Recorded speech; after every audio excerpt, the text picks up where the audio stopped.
Hello and welcome to the Xtreme Xfinity Fun Run 150 here at Kentucky Speedway for 100 laps here on this 1.5 mile track. I am Zach Wetstein. I'm here with Alex Veith. How you doing? Good, good. Ready to watch some good racing. Me too. So, what challenges does Kentucky bring that these drivers are going to have to deal with for 100 laps tonight? This track is really, really hard on tires, especially if you push it really hard in the early stages of a run. You can eat your tires up. You may make a big run to the front, but you'll burn your tires up, and then you'll be stuck with no tires, and everyone drives right by it, smiling and waving. All right, as we see some of the guys qualifying now, I'm going to bring up this leaderboard for you guys to see the times so far. Logan Sturgeon leading the pack with a 30.685, barely ahead of Michael Swink.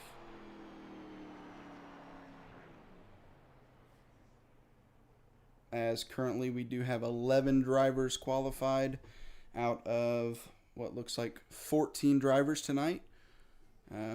So it's going to be an interesting race. This track, the turns are relatively flat for a banked oval, and you can get tight out of the turn, especially with this low downforce package with this Xfinity car. Personally, I haven't run it. Have you? I have not. I've been wanting to. It's just my schedule does not let me run the Xfinity car. Yeah. I mean, well, when I say I haven't run it in a couple of years probably.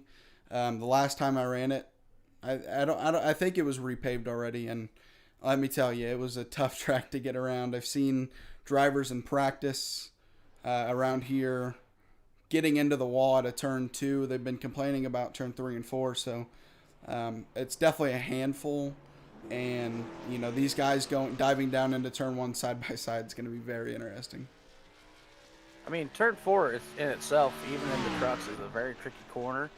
Because if you drive it like you're at Chicagoland or Kansas, which are almost twins to this place, you think that turn 4 wall is really close, like it is at Kansas. But in all reality, if that's your mindset, you're going to pitch down to that line, you're going to burn your tires up. You can really open up wide coming out of 4 and get a really good run on somebody who's stuck on the bottom. Yeah, so I guess that kind of leads me the preferred line when you're racing with somebody around here. Do you think that people will want to be on that bottom, or do you think they want to be on the top? Because if you're on the bottom below somebody here, I feel like that air makes you a lot tighter, and it makes it a lot harder to drive off of the turn. I've always driven this track on the high side as it is, but I've been able to make passes. I use the bottom line as my passing lane for somebody up top, Okay. and I can just drive around somebody that's stuck on the bottom. All right. Well, qualifying is over, and it looks like our pole sitter is going to be Logan Sturgeon. So we are gonna pull him in here real quick. Logan, it's Zach and Alex in the booth. How about that quick time, man? Yeah, not the greatest time I've run here, but I'll take pole any day of the week. So, how do you feel starting out front here? Obviously, it's a tough track, and you don't want to be back in the pack. So, how does it feel to be out front? No, I love racing Kentucky. I love being I'm going to use that clean air to my advantage and hopefully pull away from the field as quickly as I can. All right. Well, we're gonna let you go back into race chat and get ready for the race. Good luck, man. Appreciate it, guys. All right. Once again, that was our pole sitter, as we are going to pull up the results of qualifying here real quick.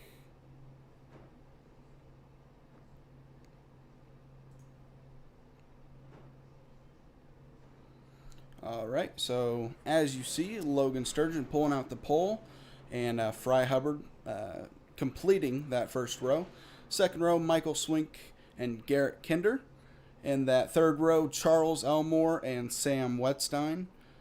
That fourth row has Josh Oswald and Josh Lokenvitz. And in the fifth row, finishing out the top 10, Evan Amick and Tyler Rice. In the 11th position, we have Mike Iribe. And 12th position, we have Jason Madsen. In 13th, we have Matthew Mann. And in 14th, we have Richard Williamson. And rounding out the field at 15th is Douglas Wilcott. As the drivers pull out onto the track to get ready to go racing. Again, 100 laps tonight of what should be some action-packed racing.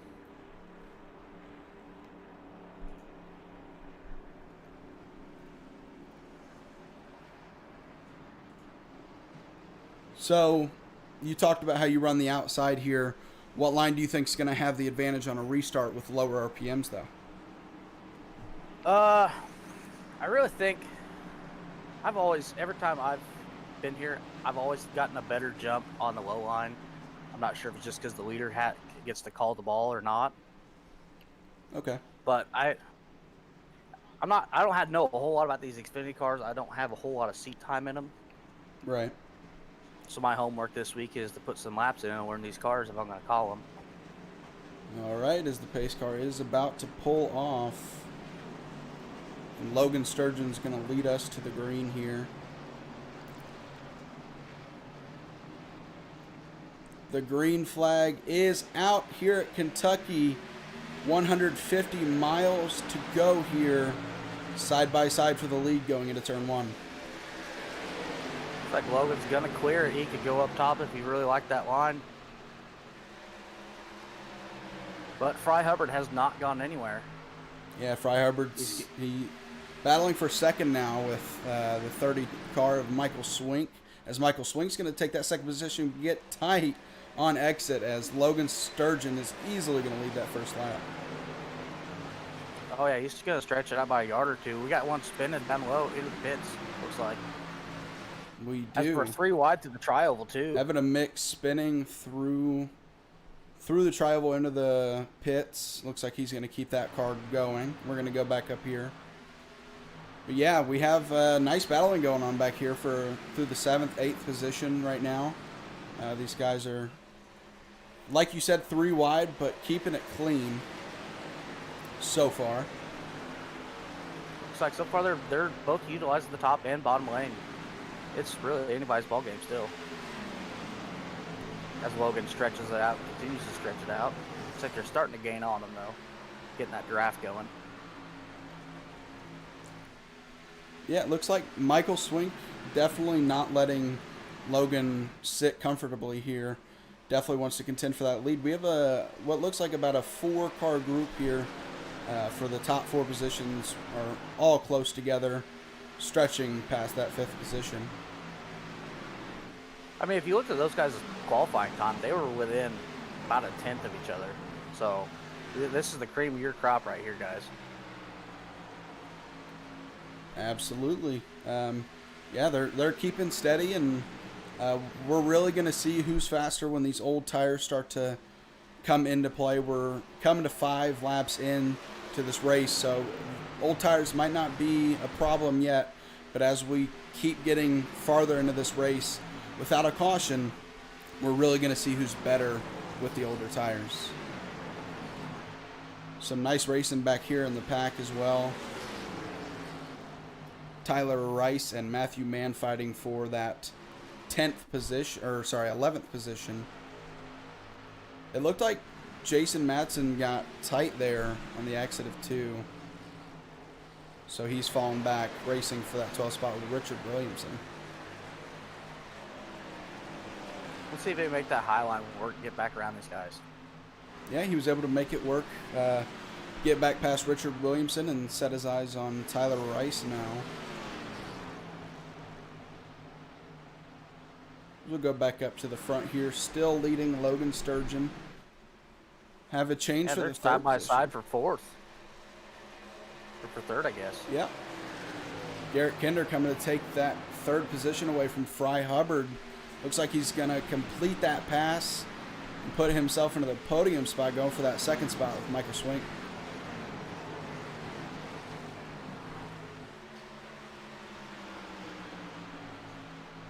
Yep, here he comes. I mean, I said it, the old tires are going to start to come into play, and it looks like Garrett Kinder is one of the people who's going to be better on the older tires as he stormed through for the third position, and looks like he wants that second position as well.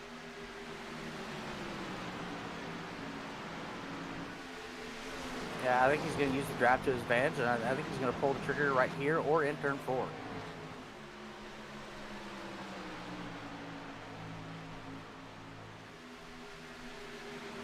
He's going to, I think, he might get it done next lap or so. Looks like he's going to use that draft to his advantage and see if he can't bulldog his way down low and move Mr. Swink up. Yep, but here he comes.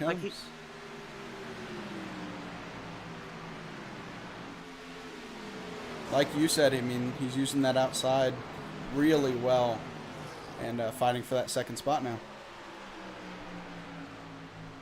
As well as the 10 car of Fry Hubbard coming for that third spot. That outside's really starting to come in right now. At least for passing.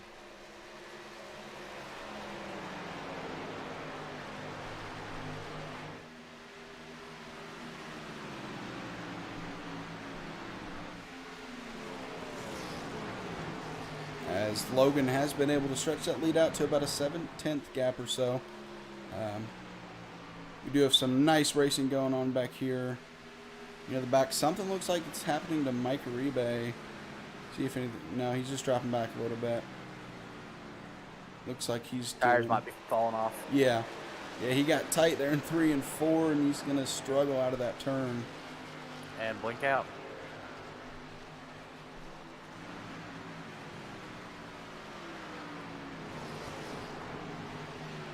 Now we've seen Michael Swink fall back to that 4th position after that pass that just happened recently.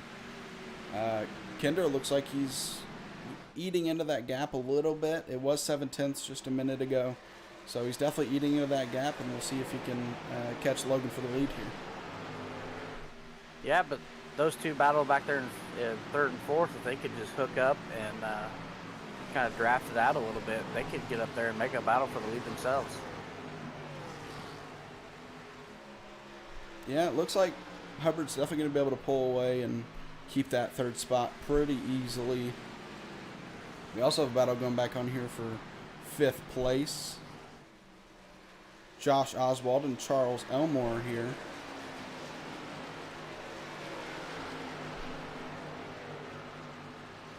Looks like he's going to push the 17 of Josh Oswald to the high line and really work that bottom line, get around him.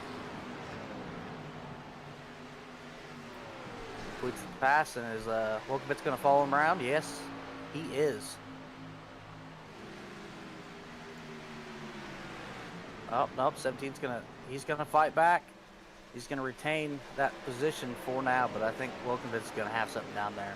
Yeah, Oswald looked like he got tight out of the turn there. We'll see if that affects him enough to get past, as it looks like Wilkovitz has cleared him for the time being, as he's also gonna go for that 5th spot and try to take that away from Charles Elmore.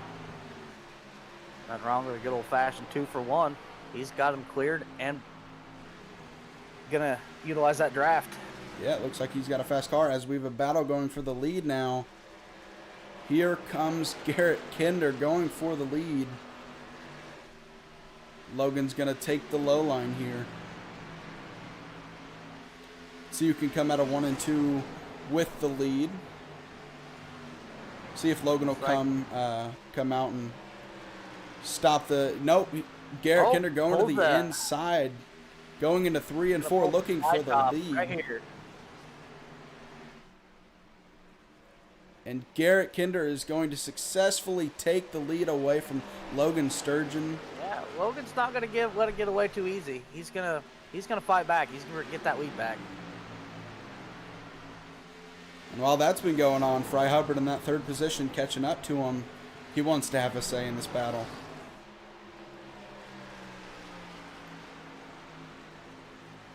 these guys keep battling, if Logan's able to get up there and keep battling, Fry's definitely going to have a hand in this battle here for first.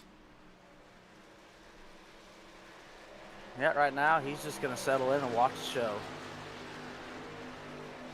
Yeah, we noticed about 5 or 10 laps ago that Kinder was starting to become faster as the tires aged, and as the tires have aged, it's proved right that he is definitely looking like the fastest car on the track right now.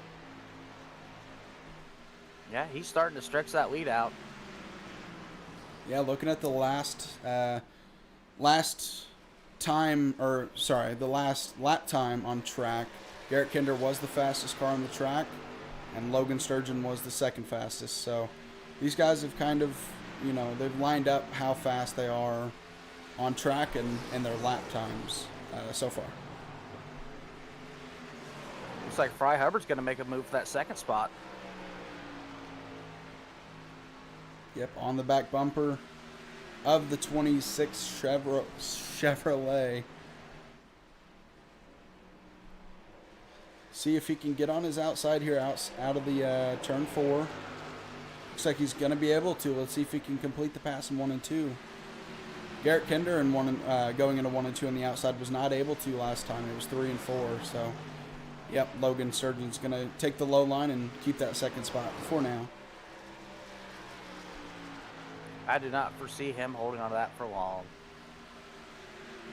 Yeah, he wants to hold on to it as long as he can, but eventually if Fry Hubbard's fast enough, he's going to get past. So we'll see how long he's able to hold on to it. Logan definitely has a top 3 car. It's unfortunate for him how fast Garrett Kinder and Fry Hubbard are right now, but even if he does get past here for second place and falls back to third, he still has a pretty fast car. Oh, no doubt. He's, even in the Sunday Night Truck League, he is a force to be reckoned with.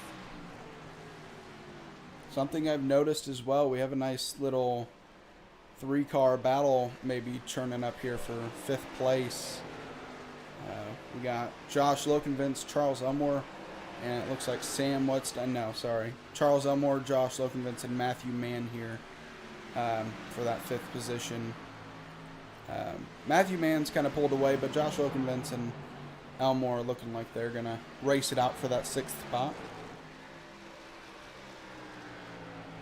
Lokenvitz in the good old-fashioned melly yellow Days of Thunder ski. It is a very nice paint ski. He runs the City Chevrolet in the Truck League. Must be a bit of a fan. Yeah. It looks like he's going to pull away from Charles Elmore here. Battle for second is still on right now. Logan does not want to give that second spot up just yet. I mean, the longer these two battle, the further away Garrett Hinder's going to run away. Yeah, that's true. And if these guys do get in a side-by-side battle for a while here, that's going to wear their tires out even more. This track will definitely wear your tires out, especially with the Xfinity package here.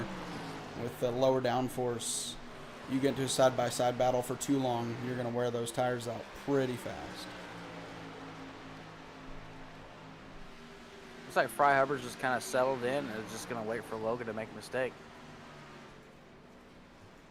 Yeah, and so far Logan hasn't, but here he comes on his back bumper. Let's see if he can make a move into 1 and 2 on that outside.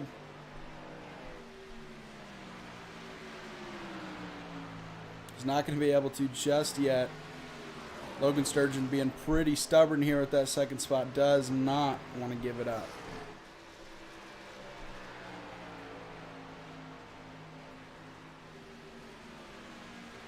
He was able to gap him a little bit, that little half lap there. He was able to gap him a little bit, 2 or 3 tenths.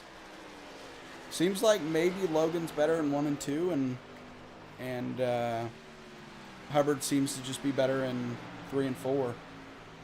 I've always been way faster in 1 and 2. I'm not sure why. It just seems like you can drive it in harder. Some people can drive it in harder. I don't know. But 4 is definitely really a corner that can make or break your race. Yeah, that's where I've seen most of the wall scrapes here during practice was turn 4. As we have a caution out on track. We'll see who that's for here.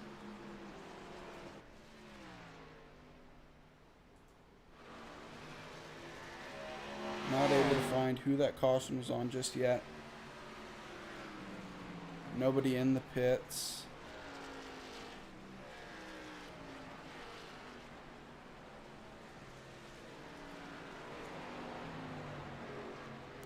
Let's see if Evan and Mick had a little bit of an issue here. We'll bring this back a little bit.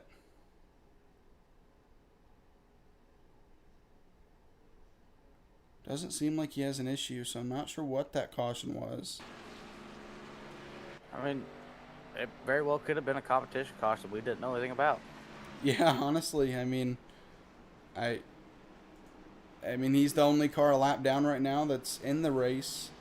So that's why it made me think it was him, but we didn't see anything there. I'll try to find out who it was, but as we do have everyone coming down pit lane here. Is it wonder if anybody's going to gamble on 2 tires? I mean, it's pretty early in the race. 26 laps on the tires. I think people are going to try to be relatively safe and take 4 tires. I think if we have a late race situation, I definitely think that we'll see a 2-tire taker. But for now, I think we'll see all 4 tires.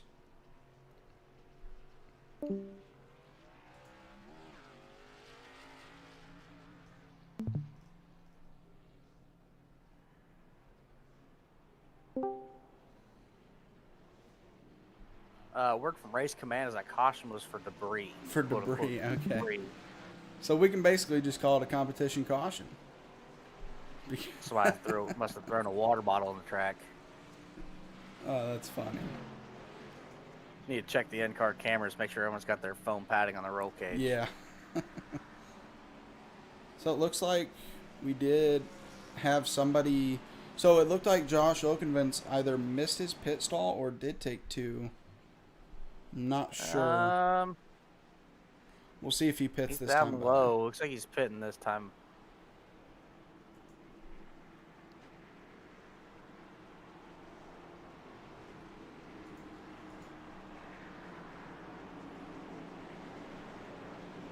Must have missed his pit stall. Yeah, going back down pit road there.